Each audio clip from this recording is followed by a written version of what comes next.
So today we are going to take a look at the Shredder fighter from the Unmatched games. Now, Shredder is one of the characters from Unmatched Adventures Teenage Mutant Ninja Turtles, where he is one of the villains. However, this pack right here, Shredder versus Krang, makes Shredder a playable character. So Shredder is the main villain from Teenage Mutant Ninja Turtles. Now, there are a lot of different iterations of TMNT. In most of them, Shredder is Oroku Saki, who is associated with the Foot Clan. In some versions of it, the Foot Clan was an organization that he took over and turned to evil. He usually has some sort of past with Splinter, the Turtles' mentor and sensei. He has his sidekick, Bebop and Rocksteady, which Bebop and Rocksteady are one of the minions from the game. You just literally take the Bebop and Rocksteady health dial and minion token there and put them in the game. They are two of Shredder's goons. They are idiots. And Shredder decided, well, if my goons are going to be idiots, they should at least be strong idiots. So I'm going to mutate them into these animal people with like a warthog and a rhino. Shredder is a melee hero with a health of 15 and a move of 3. His sidekicks are Bebop and Rocksteady, who are melee with a health of 7. Bebop and Rocksteady are a single fighter. This is very much like Hamlet's Rosencrantz and Guildenstern, so they're not two separate ones that run around the board independently of each other. They are one single sidekick. His ability is Master of the Clan. At the start of your turn, deploy a foot soldier to a path adjacent to a friendly fighter. You may attack opposing fighters adjacent to foot soldiers. If an opponent boosts their maneuver, they may remove any foot soldiers their hero moves through. So, you have with the game, you have these little foot soldier tokens that come with the game. There was the upgraded tokens pack, which gives you some foot soldier minis, which are actually a lot larger than I was anticipating them being. So, what do we have going on here with this? Well, let's go ahead and put Bebop and Rocksteady out here. At the start of your turn, you could take this, you could place it on one path adjacent to a friendly fighter. Now, during most games, that is going to be either adjacent to Shredder or to Bebop and Rocksteady. If you were to do an Unmatched Adventures game, which you wouldn't be playing into Shredder, so I guess it would have to be into Krang or into one of the Tales to Amaze villains, you would have other friendly fighters that would be on your team, and you could play foot soldiers next to them. As you can see on this here, says that you can attack opposing fighters that are adjacent to foot soldiers. Shredder were to go off and Mikey were to go over to here, Shredder could attack Mikey right there next to that foot soldier. It also says you may attack, so that means Bebop and Rocksteady can also attack adjacent to foot soldiers. If the opponent boosts their maneuver, they may remove any foot soldiers their hero boosts through. So if you got a few down here and Mikey were to boost his move value by 2, he could 1, 2, 3, 4, 5, and remove those guys off of the board there. So that's how they could get rid of foot soldiers. Now there are foot soldiers that are going to be harder to get rid of, and this will be relevant later in the game. No matter what Mikey wants to do here, he's not going to be able to remove these guys because he has to go through Shredder to get them. The only fighters that would be able to go through them would be Buffy, Ghost Rider, and Titania if she has the right glamour on top. Swarming Strike. An attack of 5 with a boost of 3. During combat, add +1 to this card's value for each adjacent foot soldier. Who is this adjacent to? Well, this will be adjacent to Shredder. This does not say for each foot soldier adjacent to the opposing fighter. So that means it's going to be adjacent to Shredder. Now that will pose the question, how many foot soldiers can get adjacent to Shredder? The most common high number of connections is 5. Fives are pretty common, like 1, 2, 3, 4, 5 right there. So there are 5s on a lot of boards. There are some that get higher. I know there's like a 6 on Raptor Paddock and maybe some others. The highest number that I've been able to find on any board is going to be here on Kaer Morhen, which is one of the Witcher maps. Is going to be this space right here, which has 1, 2, 3, 4, 5, 6, 7, and 8. Those one ways still count as connections. So if Shredder were in that spot right there, he could potentially get 8 foot soldiers around him. That would be pretty crazy. To boost this thing up to a 13, I don't know that anyone's ever going to be able to do that, but it is possible in theory. Disrupting Strike. This is a versatile of 3 with a boost of 1. Immediately, the value of your opponent's card is equal to its printed value and cannot be changed. So this is a card I could see showing up again in someone else's deck because this is a really good card here, just locking it to its printed value. It is a 3, so it depends on what card you're throwing this into. Most of the time, with most cards that boost their values up, this is going to be a really good defense. Master of the Foot, versatile of 2 with a boost of 2. After combat, deal 1 damage to each opposing fighter adjacent to a foot soldier. So this is just everybody, all the opposing fighters that are adjacent to foot soldiers take 1 damage. Notice it is deal 1 damage to each opposing fighter adjacent to a foot soldier, not deal 1 damage to the opposing fighters for each foot soldier adjacent to them. Doesn't matter if they have multiple foot soldiers around them, they are only going to take the 1 damage, but it is going to be all of them that are adjacent. Perplexing Tactics. Versatile of 2 with a boost of 3. Immediately cancel all effects on your opponent's card. If 10 or more foot soldiers are deployed, also ignore that card's value. So this is your feint. It is basically a feint, being a 2 with a cancel. However, it can also be an ignore if you have 10 or more soldiers. You have 24 foot soldiers available, so you could get 10 out there. So this card, among other things, is something that will encourage your opponent to actually go through there and start wiping out foot soldiers. Masterful Defense, a defense of 2 and a boost of 3. After combat, Shredder recovers 1 health for each adjacent foot soldier.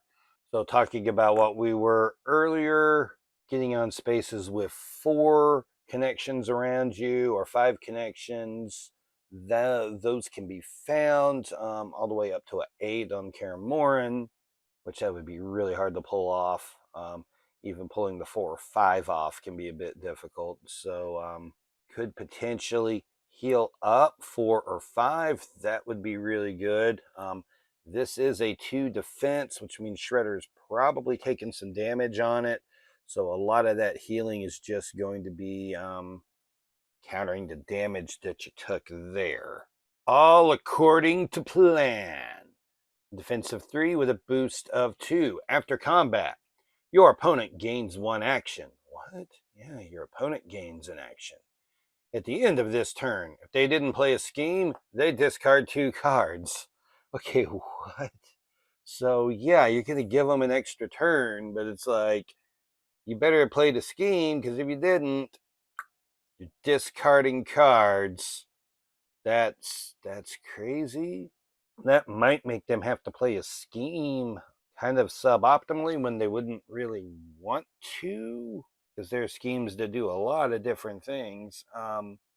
Some fighters that don't have a lot of schemes. I mean, Sinbad's only got like the draw scheme. Then there's also like Shakespeare and Buffy with Xander that just like literally don't have schemes. So this is just a de facto 2 discard into them. So that could be rough. It's a really unusual card. Back to work! The Shredder Scheme with a boost of 2. Bebop and Rocksteady recover 3 health even if they are defeated. Place them in a space as close as possible to Shredder. So Bebop and Rocksteady, yeah, they can get health back. Even if they're dead, they can come back with 3. This kind of works like Willow's Resurrection, although this is going to be specific to resurrecting Bebop and Rocksteady. So even if you kill Bebop and Rocksteady, they can come back. And no matter what, this will place them in a space as close as possible to Shredder.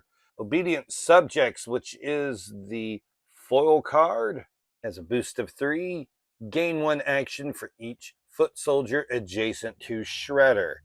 All right, so this is another one about being adjacent to Shredder here that they can gain. Shredder can gain some actions here. Okay, I think getting 3 or 4 adjacent is going to be something that would be pretty doable. I think that's like a realistic thing to get that many. I don't know how you'd ever be able to get like 8 like that on Caramoran. I don't know that you'd ever be able to put down that many.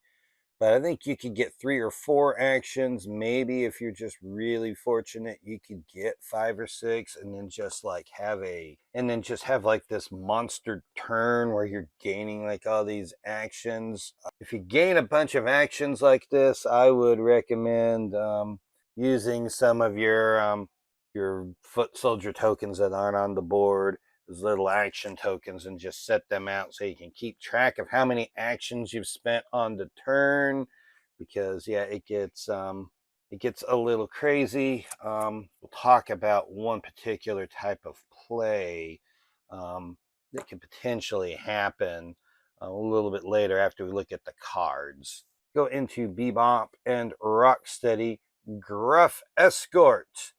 This is an attack of 4 with a boost of 2. After combat, deploy 2 foot soldiers anywhere. Move Shredder up to 2 spaces. Okay, so you just get to put them on the board anywhere you want to put them. They do not have to be adjacent to a friendly fighter. You also get to move Shredder up to 2 spaces.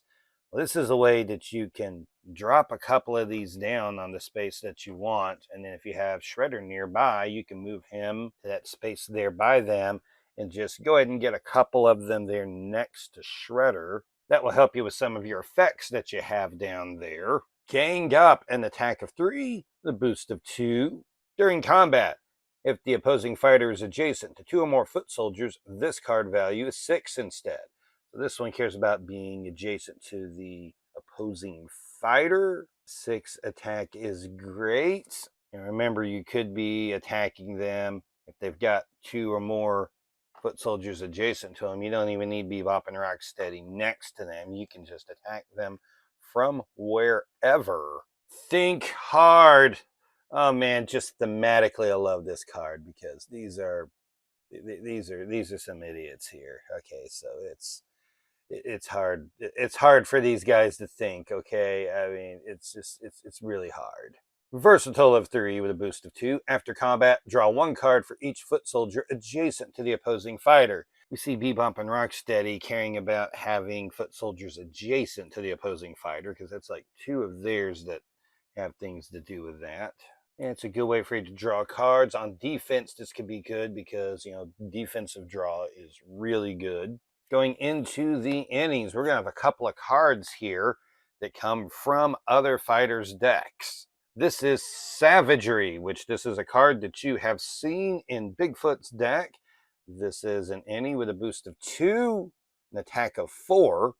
If you won the combat, deal 1 damage to each fighter adjacent to your fighter. So a lot of crazy things can happen to this one here. It's just each fighter adjacent to your fighter. That's not each opposing fighter, so that's one thing to think of. Don't be adjacent to Shredder or Bebop and Rocksteady when you play this, because you're going to deal them damage. If you're attacking through a foot soldier, you're probably not adjacent to them, but you might still be adjacent to someone else. There's some wacky things that can happen with that one. 3 copies of it. And long shot, this is out of any Christmas deck. It was one of Charlie's cards. During combat, if the opposing fighter is not adjacent to your fighter, this card's value is 5 instead.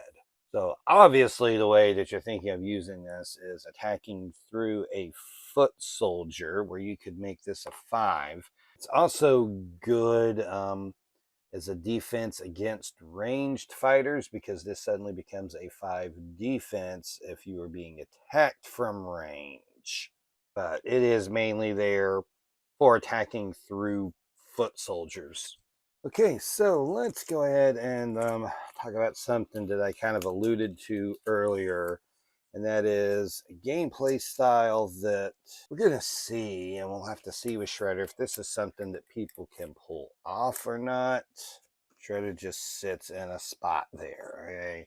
And Shredder just ends up building up foot soldiers around him. We'll say that maybe he used Bebop and Rocksteady's Gruff Escort to get a couple, hangs out there, puts out foot soldiers, and then you just find ways to harass the opposing fighters elsewhere.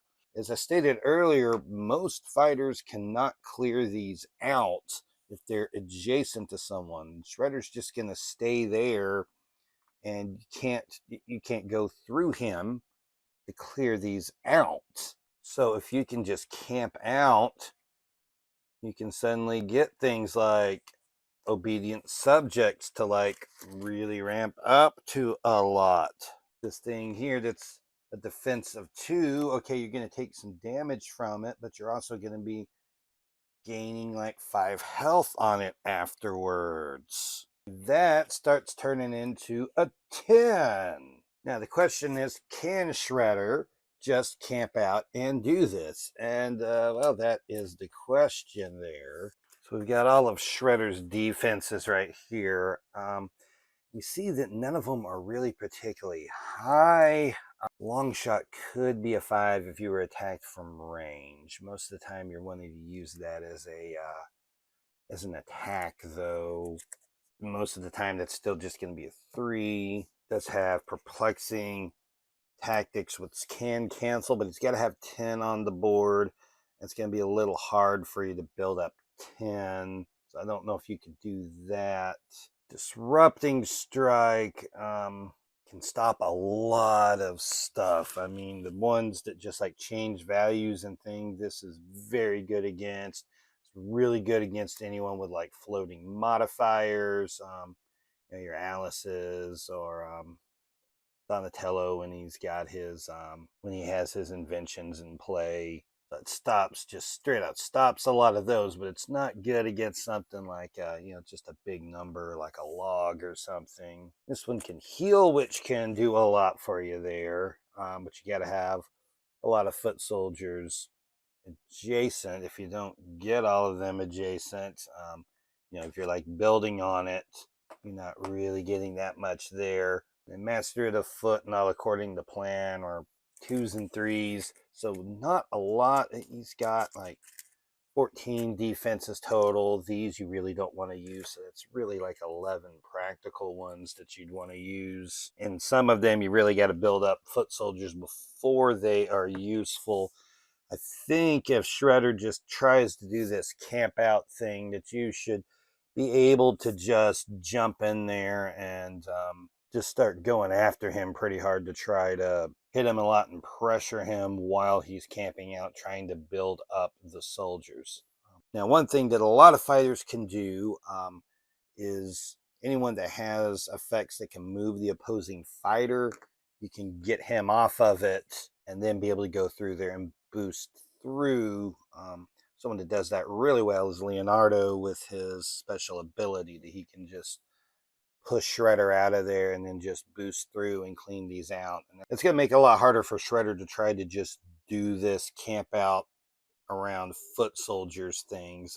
And Leonardo may be a very good counter to Shredder. But yeah, a guy that can just attack around the board all over the place makes him a really unique and interesting fighter, and it's going to be interesting to see where he falls into the meta. So if you like this video, give it a thumbs up and a like. You can go down to the comment section and let me know what you think down there. And you can also subscribe to my channel. Make sure you catch all the videos that I post so you don't miss anything. This is Jeremy with Point Extra G, and we'll see you around next time.